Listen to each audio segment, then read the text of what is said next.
tapi bukan bahasa pemrograman.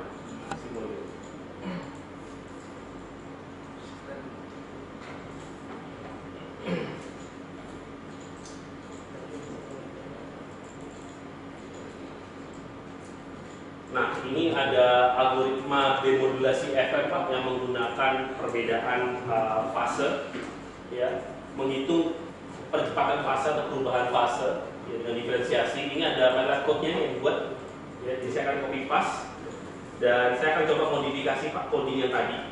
Dan saya ingin juga babak bahwa pakai LabVIEW, pakai MATLAB itu sama aja sebenarnya. Ya. Jadi di sini yang berbeda adalah bagian ini Pak. Bisa zoom out sedikit ya, biar kelihatan. Bagian ini saya buang dulu.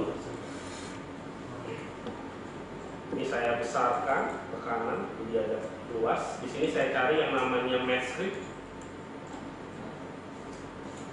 Saya letakkan di sini Pak.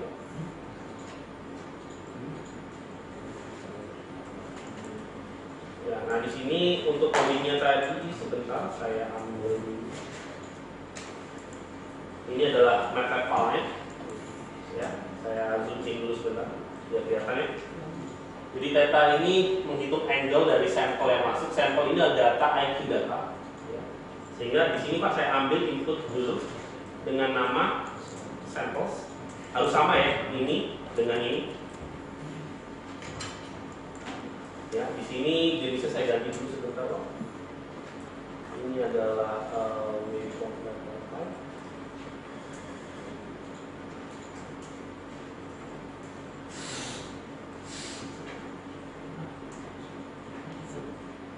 Ini hanya untuk mengkonversi ya datanya. Nah di sini ada unwrap the fase, pakai ini rumusnya dengan MATLAB. Dan ini ada demodulasinya menggunakan diferensial dari tetanya atau angle-nya. Ya. Ini saya buat outputnya dulu, output dengan nama FM demo, data yang telah di unwrap fase ya. Data ini akan menggantikan fungsi ini.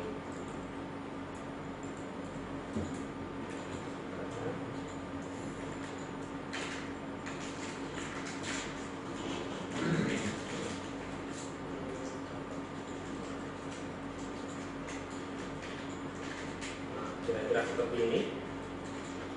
Sekarang coba saya run untuk menunjukkan hasilnya sama tidak pakai FM demodulasi dari LabVIEW dengan algoritma yang sudah dibuat di dalam.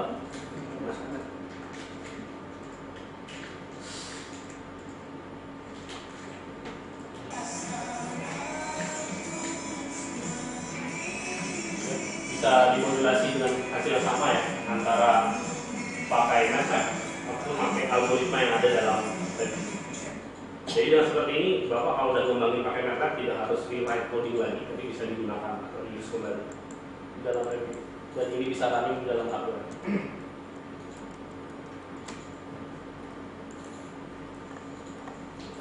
Oke, nah itu analog communication, demo singkat menunjukkan programming LabVIEW seperti apa, interface terhadap USRT-nya seperti apa. Nah sekarang saya masuk sedikit ke digital communication Pak, tentang demo yang sudah saya siapkan. Jadi kalau digital communication agak sedikit lebih kompleks ketimbang analog communication yang sekedar data dimodulasikan langsung ditransmitkan ya ke carrier frequency. Kalau digital ada banyak fase yang dilalui seperti source coding, channel coding, modulation, up conversion ini ke dalam RF ya. Nah ini kanal ya, kanal dari ini biasanya kalau simulasi kita gantikan dengan white Gaussian noise, bisa high layer Gaussian kanal ya. Nah ini kebalikannya. Nah dalam LabVIEW Pak kita bisa gantikan dengan blok-blok yang sudah ada built-in di dalam LabVIEW fungsi-fungsinya. Nah kalau kita mau mengganti lagi dalam blok-blok ini menjadi MATLAB code atau yang sudah kita desain itu bisa. Jadi bisa kita ganti kalau kita tidak ingin menggunakan dari LabVIEW. Nah, di mana USRT Pak? USRT menggantikan up conversion-nya. Jadi kanal dan up conversion langsung terjadi dalam USRT. Karena saya sudah punya satu USRT ada transmit sama receive, jadi saya hanya pakai satu ya. Nah, semua generate bits, source coding, channel coding sampai modulasi terjadi dalam laptop saya. Laptop saya langsung pindah ke USRT transmit. Prosesnya seperti itu. Nah, ini adalah demo yang saya mau siapkan, Pak. Kita pakai frekuensi kira-kira 915 MHz ya. Kita pakai PSK, bitrate kira-kira 100 kbps. Nah, ini bisa kita ganti mengirim gambar. Tapi demo saya ini saya hanya mengirimkan teks. Dan saya juga pernah mendemokan mengirim gambar dari webcam. Sehingga webcam kita ambil gambarnya, kita proses, kita digitize, kita paketkan dan kita kirim menggunakan USB.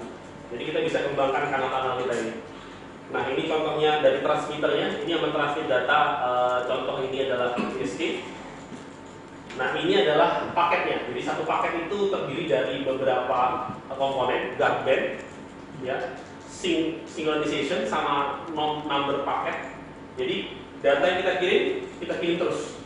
Sehingga penerima itu dia mau ngirim dari posisi manapun tidak masalah, karena dia punya informasi paket number. Jadi dia bisa susun sendiri. Ya. Datanya di sini dan ini adalah paddingnya. Ini secara overview, secara diagramnya apa yang terjadi ya. Data teks tadi kita convert ke bits. Bits kita bikin paketnya, payload tadi, ya, mapping, resampling, cross shaping filter, baru kita transmit menggunakan USRP. Dan di receive-nya kita sebaliknya prosesnya. Ya, ini gambar IQ datanya, nanti kita decode dari situ. Di sini ada paket slicer, kita lihat paket nomor berapa, kita sinkronizekan dulu datanya, baru kita rearrange. Ini kira-kira step-stepnya, coba kita demokan dulu paket base transmitter sama receiver.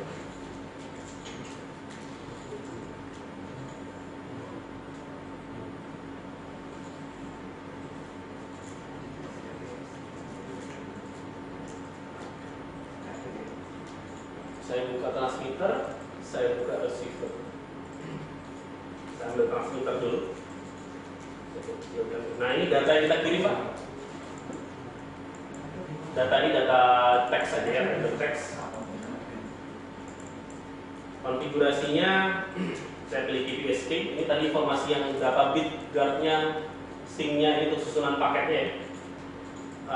Closing filter tidak saya ubah. IQ rate-nya, frekuensinya saya ubah jadi 915 MHz, gain-nya 30, antenya ke X1. Kalau kita coba run, nanti dia akan mulai transmitting data ini. Ini constellation clock-nya ya. Nah, kita buka receiver sekarang. Di receiver saya ke configuration dulu. Ya, ini harus sama semua. Ini sudah saya setting sama. 46 paketnya adalah yang saya ekspektasikan. Seperti ini jumlah paket yang dikirim, jadi saya tahu jumlah yang saya tunggu berapa. Ini harus sama, IQ rate harus sama, bandwidth-nya. Frekuensinya salah ya, 915 MHz. Gain-nya saya set juga 30. RX2 ya, karena berbeda konektor ya. Ini saya pilih RX2.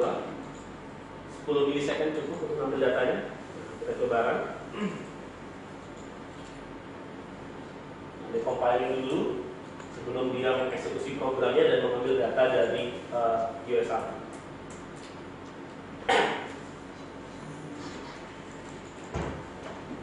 Sambil menunggu mungkin saya mau bagiin sedikit contoh kurikulum yang saya punya, Pak. Ini saya printkan dari MI. Kurikulum ini gratis, Pak. Kalau Bapak tertarik, Bapak bisa pakai. Saya bisa sharing e-booknya.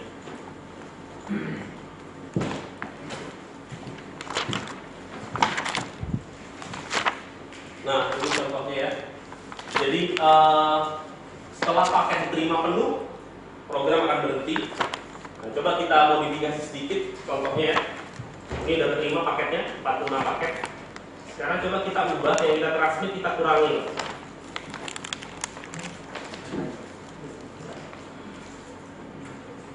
Ganti isi dengan label teks ya.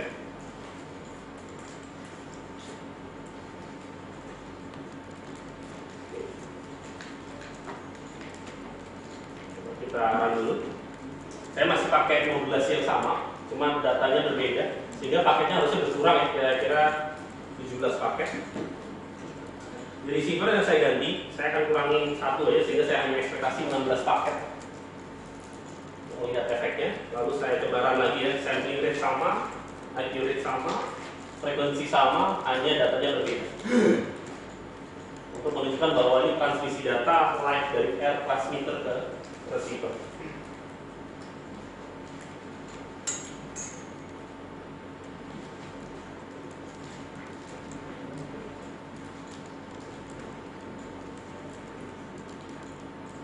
Ya, ini ada sedikit error ya, bagian ya. Dia tidak bisa di cover real. Kita run lagi.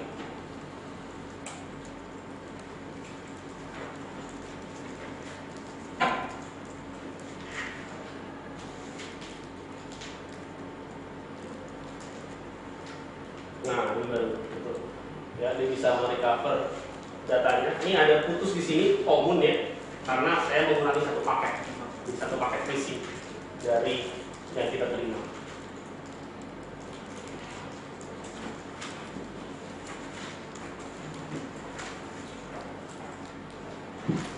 Oke, nah mungkin saya ke bagian terakhir Pak dari presentasi saya. Setelah saya tunjukkan demo dari LabVIEW, demo dari USRP, saya mau tunjukin beberapa case study yang menggunakan NI.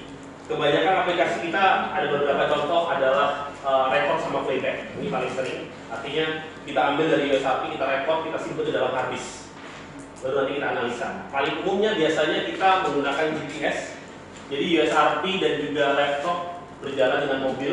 Kita ambil semua sinyal GPS. Nanti kita bisa playback.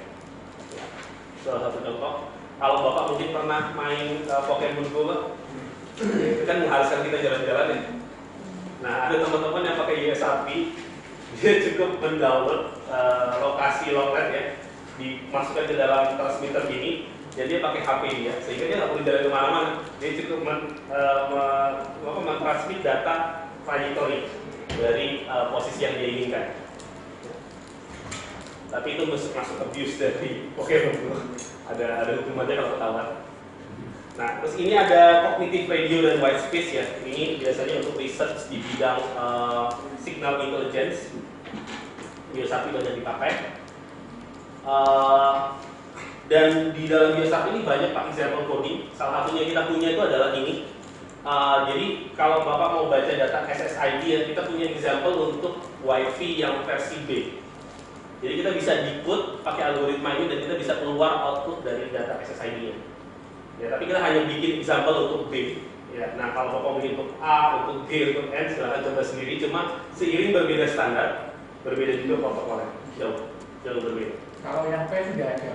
Ya? Yang P sudah ada 802.11P. 802.11P. P itu berapa? B itu berapa ya?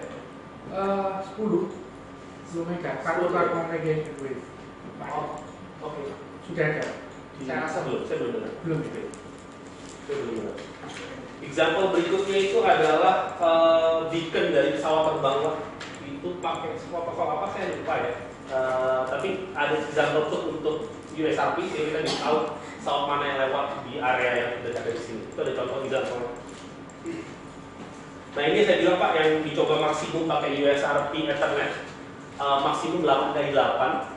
Dia mencoba 128 subcarrier OFDM ya 4 QAM 8x8. Dan ini maksimum Pak dari percobaan kita karena keterbatasan dari Ethernet bandwidth-nya. Ya. Jadi tidak bisa menggunakan Ethernet lagi di atas 8x8. Harus nurunin subcarrier resikonya. Oke. Nah ini contohnya Pak USRP-nya. Ini 6x6 ya. Dan yang menarik dari sini adalah synchronization clock. Jadi setiap USRP ini clocknya sama. Jadi kita punya satu clock generator sharing ke semua. Ya. Nah ada juga untuk localization kita punya example-nya untuk music algorithm untuk AOD ya, angle of arrival. Ya, itu juga ada example untuk USRP. Itu minimal pakai 4 USRP. Dan kita udah coba ini di ITS, udah berhasil. Nah ini yang paling baru saat ini Pak, yaitu 5G Massive MIMO, yaitu yang 100 kali 10 antena. Sebenarnya 100 kali 100 ini, 0 kurang 1. Nah ini USRP kalau Bapak lihat bentuknya rak ya, jumlahnya ada kira-kira 50. Karena satu USRP ada 2 transmitter dan 2 receiver. Ya.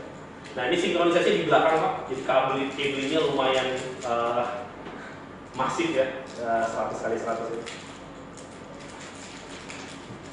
Nah, ini beberapa aplikasinya bisa MIMO RPM, GPS Simulation, RF Record Playback, dan juga Directional Finding. Ini aplikasi yang kita cover sekarang. Yang baru kita cover yang tidak disebutkan di sini Pak, ada Massive MIMO, ya, ada juga Millimeter Wave. Ini yang lagi kita fokuskan area kedepannya, dan juga 5G. Nah, sebelum untuk mengakhiri presentasi saya mau sharing satu video dulu, yaitu video yang paling efisien Pak. Jadi pas Facebook ngeluarin video itu, spektral efisiensi dia kira-kira 71 bps per hertz, ya. Nah, Bristol ini yang mencari punyanya Facebook. Jadi nggak nyampe sebulan setelah Facebook bikin ngeluarin ini. Cuma perlu saya garis bawahi Pak ya, Facebook tanpa bantuan NI, yang ini dengan bantuan NI. Ya. Jadi NI kerjasama dengan akademik biasanya adalah kita bantu, tapi dengan syarat bahwa IP-nya kita sharing. Jadi NI bantu for free, tapi intellectual property mereka kita sharing. Jadi kalau Bapak mau reverse architecture ini dan mereplikasi di sini, kita bisa sharing code. Jadi itu biasanya tidak di-sharing oleh perusahaan.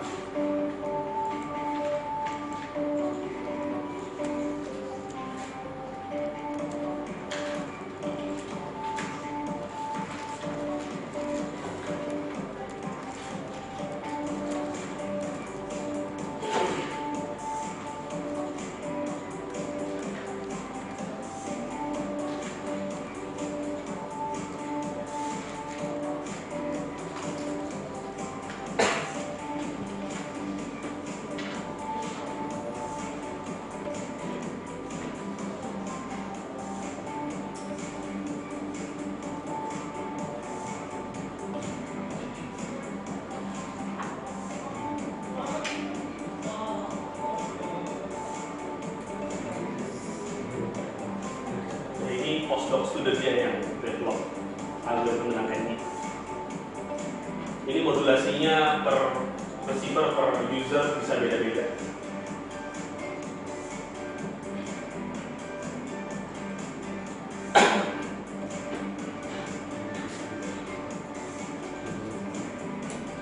Nah, ini spektral efisiensi yang saat ini belum dipercaya, masih sampai saat ini 79,4 bps per hertz.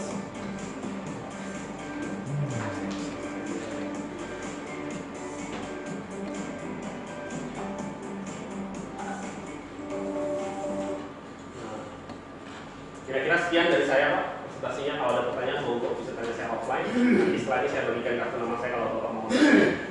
Terima kasih. Wassalamualaikum warahmatullahi wabarakatuh. Waalaikumsalam.